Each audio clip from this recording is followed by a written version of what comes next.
women Yes. all over the world.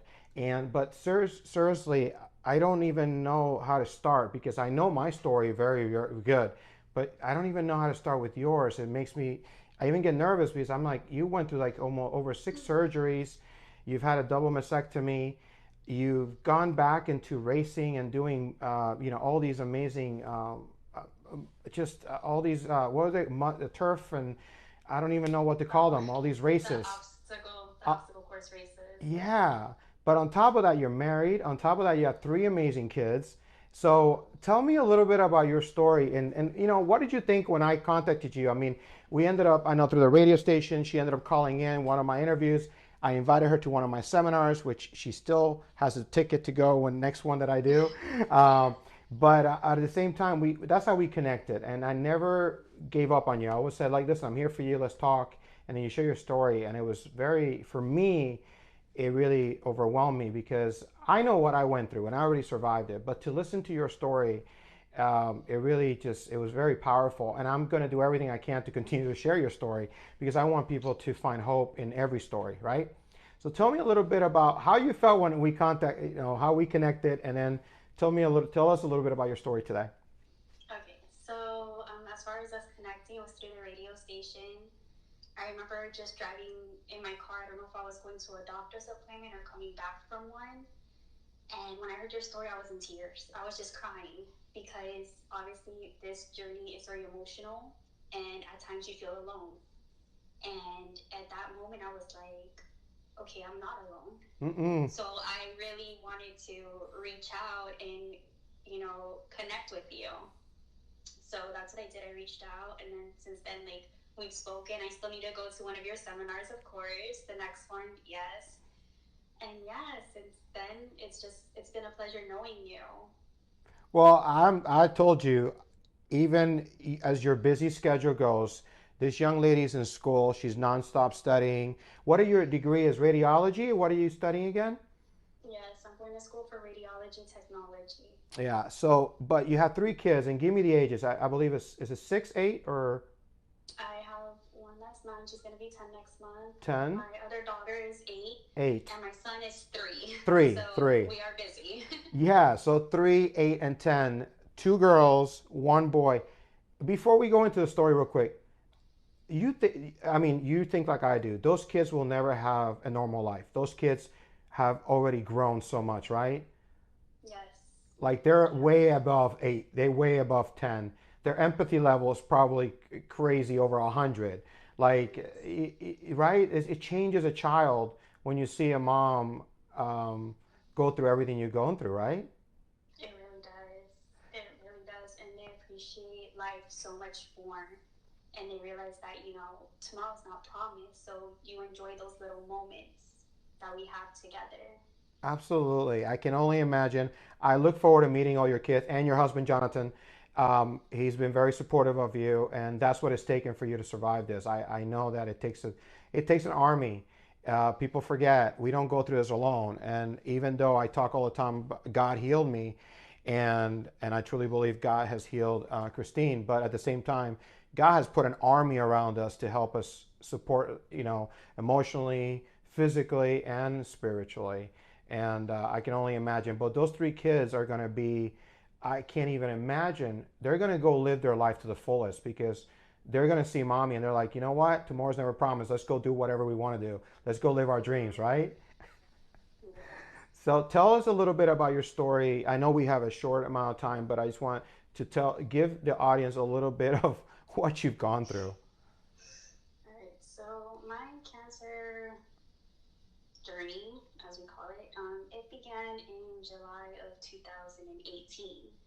So that's when I felt a lump in my left breast, and I thought it was a clogged milk duct because my son was probably like a little over a year old. Okay. So I thought that, okay, maybe that's what it is. So I went to my doctor.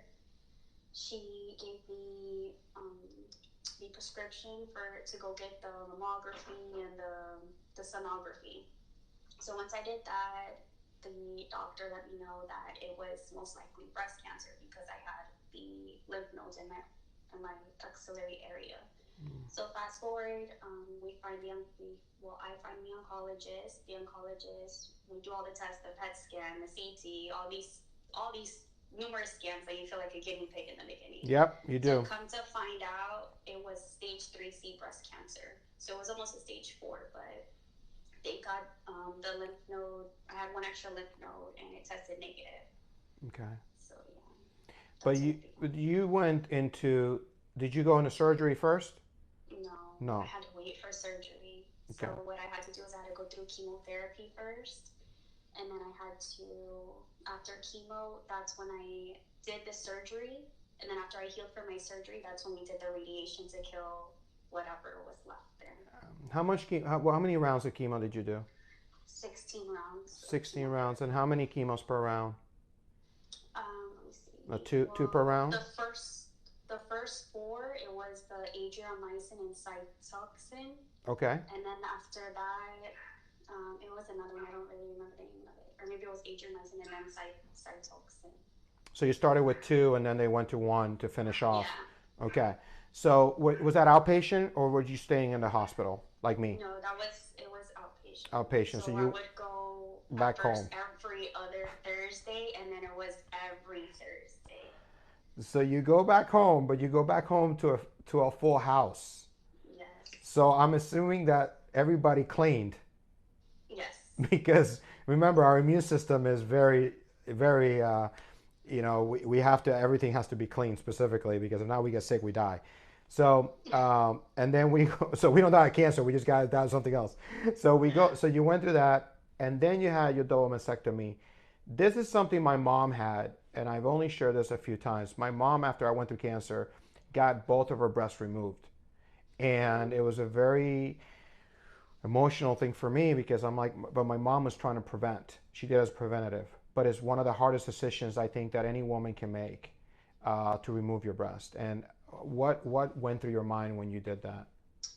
When I did that, I personally, for me, it was either, do I want to live or do I want my breasts? So obviously I want to live. So I made the decision, even though it was only on my left side, to remove both of them. And I was flat for a year. Correct. To make sure that the cancer was completely gone before I decided to reconstruct, if I wanted to reconstruct. And after that, how was your emotional and mental health after that, after you had them both removed? I would say that, obviously, as a woman, you're used to having breasts, so it was a little difficult. I had to learn how to love my body again after, having something taken from me, something removed. And how was the conversation with your husband?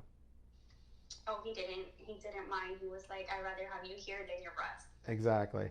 And the reason I ask those questions is because you have to understand that not every relationship is like that. But when you have a loving and supporting relationship and you have 3 children and you find a reason to live, that's more than one reason. She has 4 reasons to live. But I really commend Jonathan for just being the man that he should be. And I know that was an easy decision. I know that right now you're working to reconstruct your breast, correct? Correct. Yeah. I was actually in the process. I started in January, and I've had 2 fills, Okay. and because of COVID, we had to stop. Sure. So Yeah, this is elective surgery. So, yes. yeah. Now, the radiation, how many radiations did you have to do? 33 markers. And it burnt your skin? I burnt very bad. Yes. And why did you decide to run these races and take your shirt off? And I'm saying that jokingly, but this young lady has gone into these amazing races. I don't know the names of all of them, but I know you've raced a lot of these obstacle courses. And you literally, if people just look, it's just they think it's a guy basically running by them, right? And then you're so proud and you're like, look at me. And I can't imagine, you know how hard it was just to even show my scar, Christine. My scar, I have retroperitoneal surgery. Just to show my scar, it was so hard for me to show my scar. It took me a while to finally shave the hair and let people look at my scar. Now, after I did, it was fine. But to get, so I can't even imagine you as a woman just here, there's nothing to see, but there is something to see.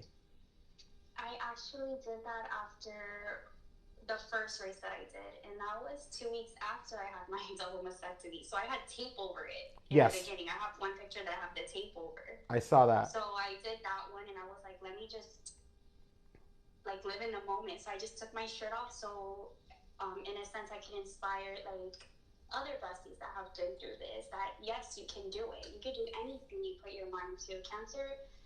I mean, of course, like you go through the ringer with cancer, but cancer doesn't win.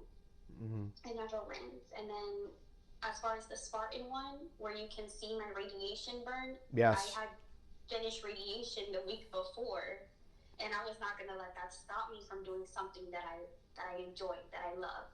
Cancer already took so much from me, and that was me taking something that I love back. What do you tell your, okay, so you're two girls. Mm-hmm. What do you tell them? You know, they're at an age where they know mommy went through something. They know mommy has suffered.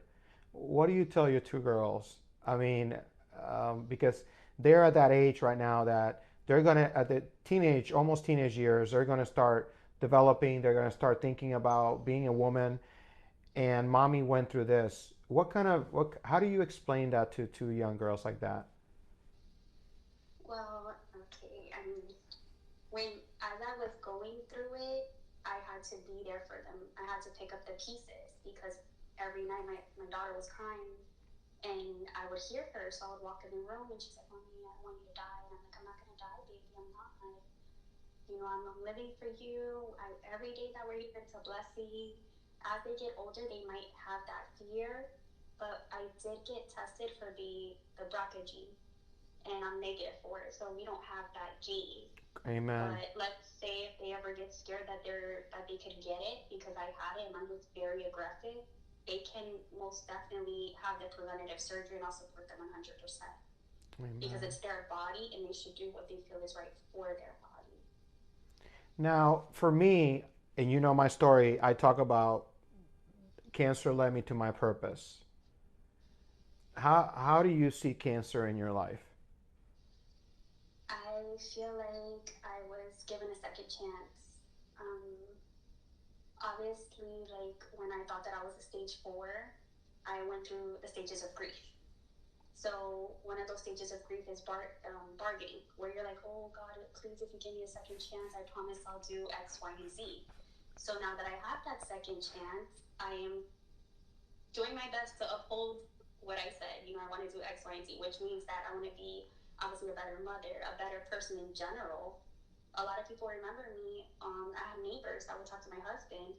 Well, your wife is smiling all the time and she's going through so much. And it's because I'm still here. I do believe I have a purpose, and radiology, like, it was just so fascinating, all the machines and how it helped me. So that's why I chose that field, because I do want to get a job at my cancer center and I do want to help, cancer patients. Yeah. I really do. That is my passion because I've been through what I've been there. And we share the same. We share Sylvester cancer, right? So that's so we're both patients of Sylvester cancer, and I am so like over the moon of everything they're doing, all the testing they're educating. It's like we're case studies. I mean, we are, and they get to teach our cases over and over and over to many, many people. And, so I get to meet people that have worked with my doctor and they're like, oh my God, you're that guy. It's like, we're a case number. We're not a case, but now they know. So they go back to Dr. B and they go to that. So let's count the surgeries. So you had a colonoscopy, you had your double mastectomy. Double mastectomy, yes. I've had a hysterectomy. Okay. But you have 3 kids now, so we're okay. Yes. Let's see. An endoscopy. Yes. A bronchioscopy. Yes. And I had another surgery for my GI. Okay. So breast cancer, just a double mastectomy alone, pretty much can break anybody down. And then look at all the other surgeries from there. Then radiation, burning her skin inside and out after going through chemotherapy and still being a mom. So if there's a definition to being a life changer, I think Christine is next to that. And that's because that's the reason that I've always wanted to try to include you in everything I do, because I do believe your story is a story that people need to hear. You know, one thing that we have in common is the exercise. I always believed the gym was my sanctuary for through chemo. I worked out through chemo, you know that. And that was with God's strength. That's why my scripture is Philippians 4:13. But what is one word, Christine? I want to ask you this. What is one word that you would like to share with the audience today that gives you that push and that drive, and define that word for you? Because I believe that there's people right now that are not going through cancer, but they're going through something. This is a season where people are going through uncertain times. And some people are not even getting out of bed. Some people they don't even know what's next for them. They don't know what's going to happen in their life. And I think that I've always said this, our stories reveal purpose, but more importantly, give hope to others. So I wanted to share your story with everyone. And what is one word, Christina, you could share with us and define it for us? Okay, I would say that I'm passionate. Passionate. This changed me in a good way. Okay, and define it for us. Tell us how that passion leads to where you're at today. All right, so I'm passionate to help people, to, like I said, be a better mother, a better wife, a better daughter, just a better person in general in life. You know, if I can help one person, even if it's just one, then it's all worth it. It's worth it in the end, because this world will break you down, and it's filled with, you know, a lot of hate. Mm-hmm. So I want to bring as much love as I can, you know, to anybody who really needs it, to be honest. Amen. Well, is there anything else about your story that you want to share that people might, you know, that it might touch somebody? Any memory or anything like that would share? Any memory? Oh, I have a lot of memories, but I would say the day that I rang the bell was a big accomplishment for me, because a lot of patients don't get to ring it. Yeah. So I remember my daughters actually rang it. I let them ring it. Wow. You have a picture of that? I hope so. Have the video. Amen. Well, I cannot wait to watch it and share it with others too. Send that video to me. I want to share it. Well, I am so blessed to be able to meet Christine. I've actually met her in person once, only once, and I had that blessing a few months ago before this quarantine started. And more importantly, just to listen to her story. Because we all need to hear stories that are going to be confirming our faith, or sometimes just to confirm that other people go through challenges like I did. Now, it wasn't the same cancer and it wasn't the same story, but there's some similarities. My first surgery, I lost a testicle. The second surgery, I lost a kidney, and a lot more than that. She lost 2 breasts, but yet we continue to go work out. We continue to show others that we're still strong, physically, mentally, and spiritually. The one thing I cannot relate is I don't have any kids and I don't have a loved one, so I can't imagine what they went through. But I certainly love to hear her story over and over, because it shows the love that a family can have. And I hope that that message resonates with you today, with your family, when your immediate family is next to you. Remember that tomorrow is never promised, and at any moment anything can happen, but you can overcome it through love. And like Christine used, passion. To be passionate about living, to be passionate about anything that you want to do in life, go for it. Don't let anything stop you, not even cancer.